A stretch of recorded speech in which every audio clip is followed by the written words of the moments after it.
Okay, ನನ್ನ ಹೆಸರು ಲಕ್ಷ್ಮಣ್ ನಾಯಕ್ ಅಂತ. ನಾನು ಚಿಕ್ಕೋಡಿಯಲ್ಲಿ ಇಲ್ಲಿ ವಿಠಲ್ ದಾಮೋದರ್ ನಗರದಲ್ಲಿರೋದು.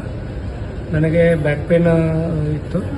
ಈಗ ಒಂದು 2 months ಮತ್ತು ಸ್ವಲ್ಪ ಟ್ರಾವೆಲ್ ಬೆಳಗಾವಿಗೆ ವರ್ಕ್ ಮಾಡ್ತಿಲ್ಲ, ಸ್ವಲ್ಪ ಬ್ಯಾಕ್ ಪೇನ್ ಸ್ವಲ್ಪ ಜಾಸ್ತಿ ಆಗಿತ್ತು. ಸೊ ನಾನು ಆಯುರ್ವೇದಿಕ್ ಟ್ರೀಟ್ಮೆಂಟ್ ಮುಂಚೆ ತೊಗೊಂಡಿದ್ದೆ ಬೆಳಗಾವಿಯಲ್ಲಿ KLE ಕನ್ಕನವಾಡಿಯಲ್ಲಿ. ಸೊ ನಾ ಈಗ ಇಲ್ಲಿರೋದ್ರಿಂದ KLE ಆಯುರ್ವೇದಿಕ್ ಹಾಸ್ಪಿಟಲ್ ಚಿಕ್ಕೋಡಿಗೆ ಬಂದೆ. ಕಿರಣ್ ಕುಮಾರ್ ಮುತ್ತಳ್ಳಿ ಸರ್ ಅಲ್ಲಿ ಅವ್ರದ್ದು ರೆಫರಲ್ ತೊಗೊಂಡು ನಾ ಇಲ್ಲಿ ಅಡ್ಮಿಟ್ ಆಗಿದ್ದೆ. ಇದು ಈಗೇನು ನಾ ಟ್ರೀಟ್ಮೆಂಟ್ ತೊಗೊಂಡ್ಮೇಲೆ ನನಗೆ ಭಾಳಷ್ಟು ಪೇನ್ ಎಲ್ಲ ಕಡಿಮೆ ಆಗಿದೆ. It was good experience to get treatment in KLE Ayurvedic hospital Chikkodi.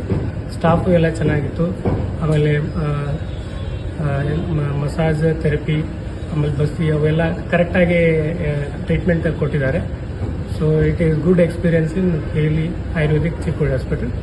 I prefer if ನಿಮಗೆ ಯಾವುದಾದ್ರೂ ಈ ಟೈಪ್ ಇದು ಇದ್ದರೆ ನೀವು ಇಲ್ಲಿ ಬರ್ಬೋದಂತ ಎಲ್ಲರಿಗೂ ಥ್ಯಾಂಕ್ ಯು.